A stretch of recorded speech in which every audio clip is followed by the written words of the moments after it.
Good morning, California. Welcome back to Coffee News, brought to you by my book, Simpin' Ain't Easy 12 Steps to Embracing Common Sense and Rejecting Stupidity. I'm your host, Vince Gervasi. I finally found myself an article that relates to simping. Hopefully, let's see if we can get in here. Uh, hopefully, you guys, yep, that looks pretty good. Looks like it's centered well. All right, Yale psychiatrists. This is fucking hilarious. Doesn't allow her white husband to have white friends unless they meet her first. Before I was a doctor, I was a black person in America, and this white coat does not protect me. I have no idea what this is gonna bring, but let's go down this rabbit hole.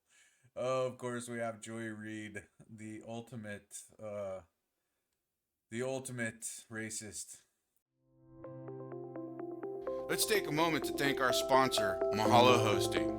Mahalo Hosting offers competitive rates for domain names and web hosting. Why register a star in your name when your name can be your domain? Mahalo Hosting also offers custom high-level domains like .photography, .club, .us, and .tv. Visit www.mahalohosting.com today.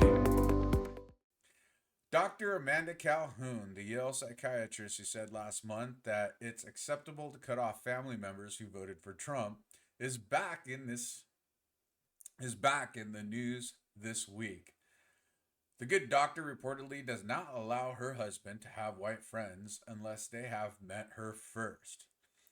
The Washington Free Beacon reports a St. Louis University graduate, Calhoun began her Yale residency in June of 2019, according to her LinkedIn page. 1 year later, she was the keynote speaker at Yale Medical School's White Coats for Black Lives, a demonstration held in the wake of the George Floyd's death, in which around 300 doctors took a knee in front of the Yale School of Medicine to demonstrate their solidarity with Black Lives Matter movement, which we found out that this was a Marxist organization which basically did not help George Floyd and did not help the family of George Floyd or the proceeds help Black lives at all. You could always take a look and look up and validate this with Candace Owens' investigative report that confirms everything that I've just said. If I find it, I'll put a link in the description. Anyways, let's keep going. Before I was a doctor, I was a black person in America, and this white coat does not protect me, Calhoun told attendees. Not exactly sure what that means. Hopefully, this will enlighten us. Her website touts similar rhetoric, including rhetoric. I love that. Including Calhoun's belief that all doctors should be activists. Calhoun's most controversial statement, however, involved her white colleagues, friends, and acquaintances. Though Calhoun is married to a white man, she is openly hesitant towards Caucasians and gatekeeps her husband's white acquaintances. In a 2022 X thread, curious where that is. Oh, we found it. All right, so we'll go ahead and add that link into the description. She said she and her husband left her hometown because white neighbors would meet my husband and I together and then straight up ignore me when I greeted them if I was alone. As a result, Calhoun wrote she requires her husband's white acquaintances to meet her first before befriending them. My husband dropped a lot of white friends and acquaintances. He doesn't befriend white folks now unless they meet me first and respect me. Her bio from the Yale Medicine website is very telling. Amanda Joy Calhoun, MD, MPH, is chief resident of the Yale Albert J. Solnit Integrated Adult Child Psychiatry Program. She received her BA in Spanish from Yale University and her MD and MPH from St. Louis University. Amanda J. Calhoun is currently Viola W. Bernard, Social Justice and Health Equity. There's that word again, equity. Fellow, a Diversity, Equity, and Inclusion Emerging Leaders Fellow with American Academy of Child. This is all wokeism right here. This is woke right here. All woke. Uh, this is the individual who's going after your kids.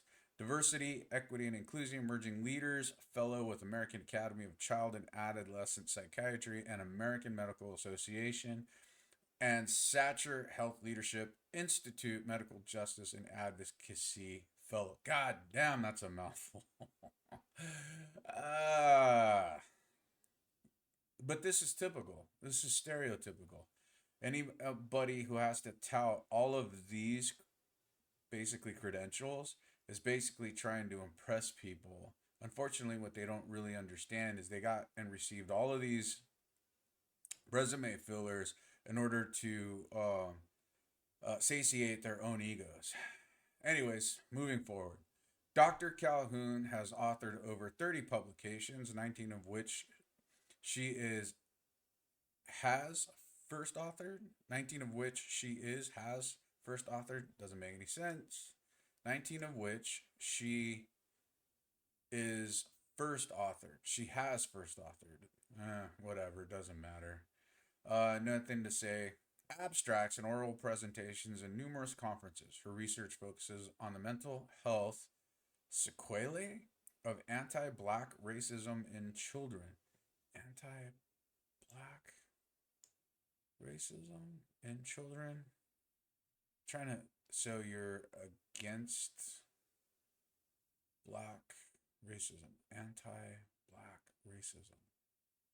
So, in children, and has been funded by Yale. It's the twist on words that's fucking me up. Racism and all of its, however it's being demonstrated, is wrong. Anti black racism? Because black, isn't that like an like, isn't that contradicting itself? I don't know. Leave your comments in the section. Anti-black, because anti-racism would be like not being racist, right? So anti-black racism would, I mean, the way my pea brain is working is basically you're for black racism. I don't know. It's written kind of weird. Anyways, yeah. Leave your comments in the comment section down below. Black racism in children and has been funded by the Yale Child Study Center Pilot Research Award and is the recipient of the prestigious National Institute of Health Loan Repayment Program Award. What? It's like, it's mind boggling. It's like you get an award for repaying your loan? Shit. What about all the other people who play their own roles?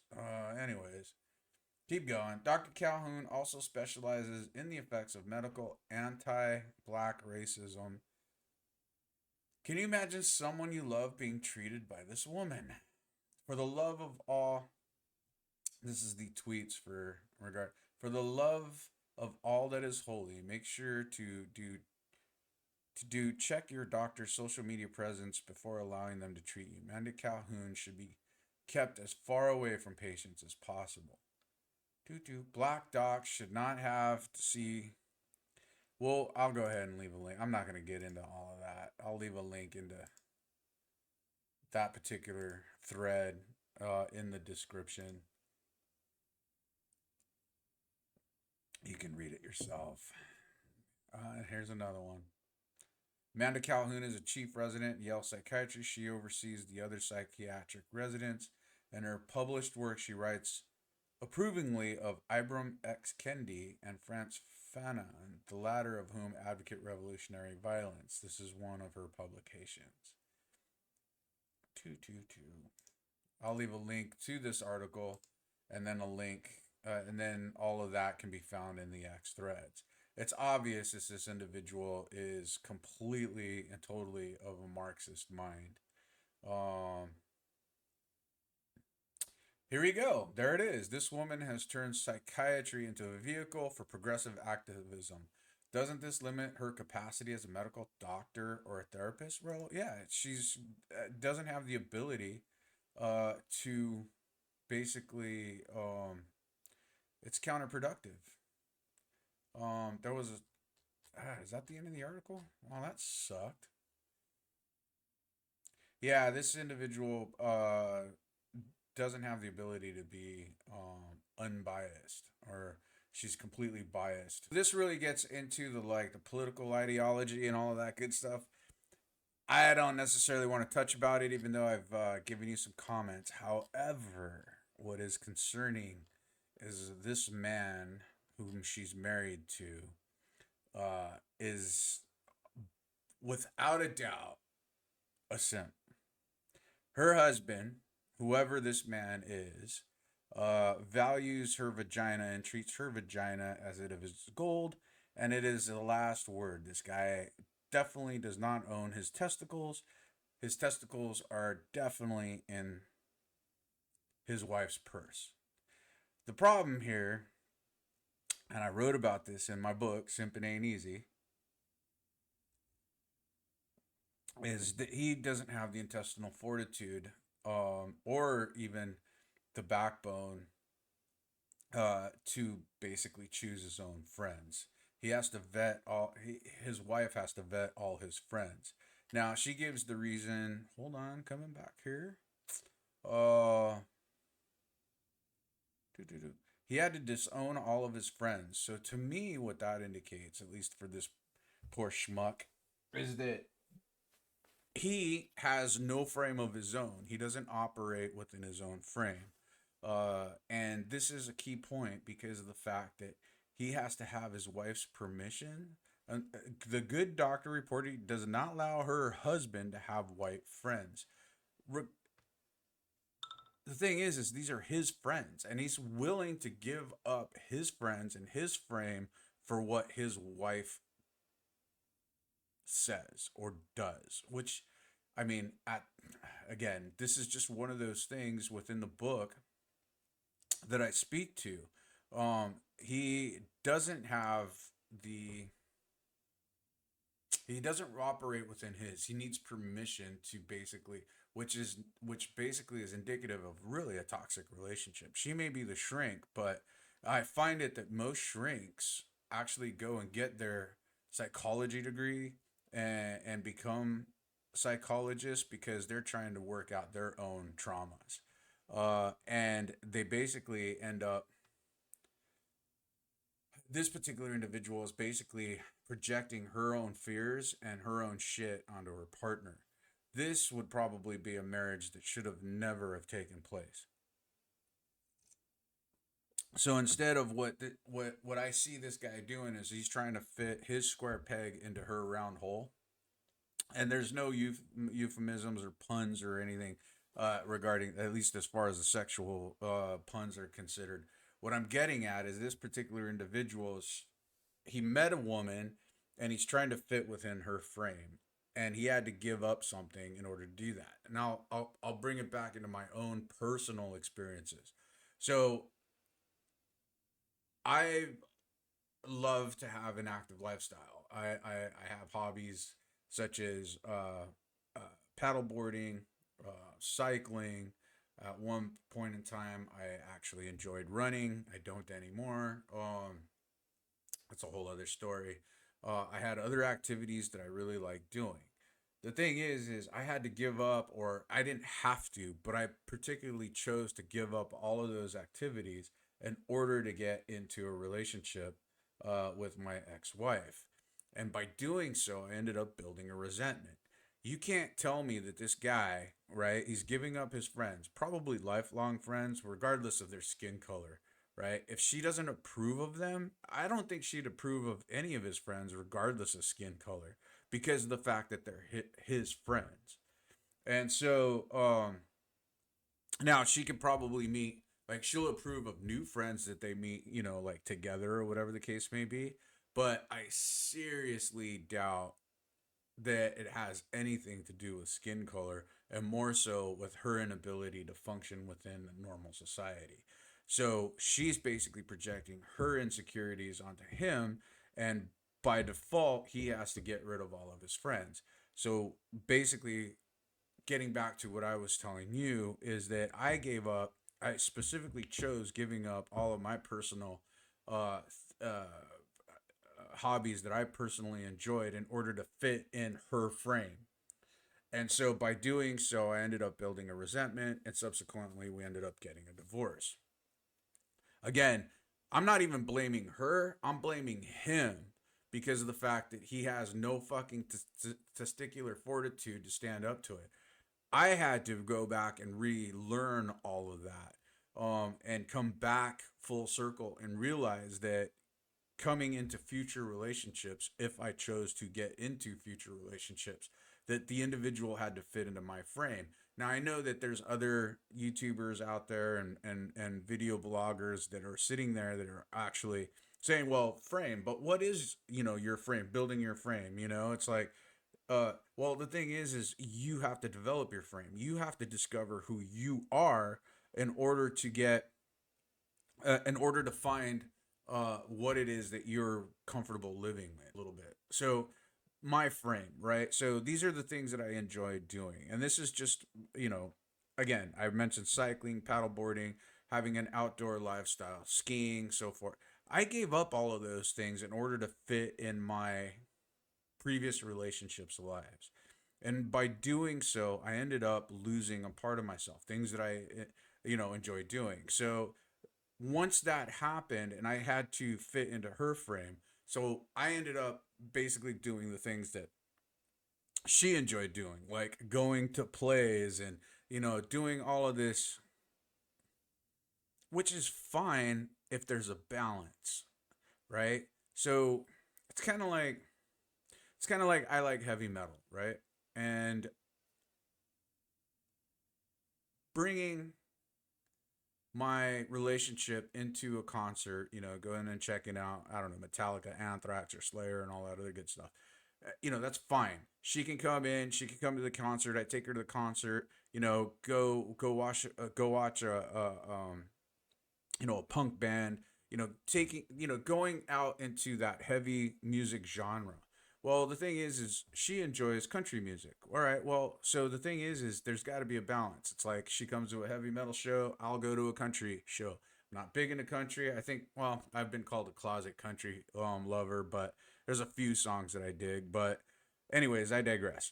So what I'm getting at is the thing is you need to find, the square hole that's going to fit your square peg. And the problem is that we as men continually try to fit into a round hole, our square peg into a round hole in order to get vagina. And that's where everything gets screwed up. The end all is not vagina. No vagina is made of gold. The thing is you need to build yourself up. You need to find your frame, and then you within discovering who you are and building up your frame, you will find that there are women out there who fit within those dynamics, right? So instead of trying to fit into a lifestyle that doesn't really coincide with yours, right? Whether, like, if she's politically driven or she's BLM driven or she's whatever the hell she's into, whatever her hobbies are, right? If she's a Marxist, whatever, and you're, more like, I don't know, I'm just kind of a middle of the road Democrat, right? And I don't really align with, this nonsense of Marxism and, and these ideologies, but yet I'm going to conform myself to that and basically disregard, my life just so that I can appease this woman that I'm married to. Well, instead of appeasing the woman that you're married to, or appeasing the woman just for the sake of vagina, why don't you find somebody who actually fits within that role, who is actually more middle of the road lefty, like you are? I mean, I believe I've articulated it this pretty well. So, like, coming into my example, it's like this. I'm just using sports as a thing. I'm an outdoorsy kind of guy. I like pickleball. I like cycling. I got all these great little hobbies and things like that. So the people that I was meeting, or the people that the women that I was getting involved with, needed to have some similarities that actually coincided with my lifestyle, with my frame. And I invite them into my frame. They don't dictate who my frame is, and I certainly do not go and live within their frame. It's much. It makes my life much more copacetic, and I don't have a resentment to build. If these particular individuals, when I operate within my frame, I guess is what I'm getting at. Man, that's a whole lot of therapy right there.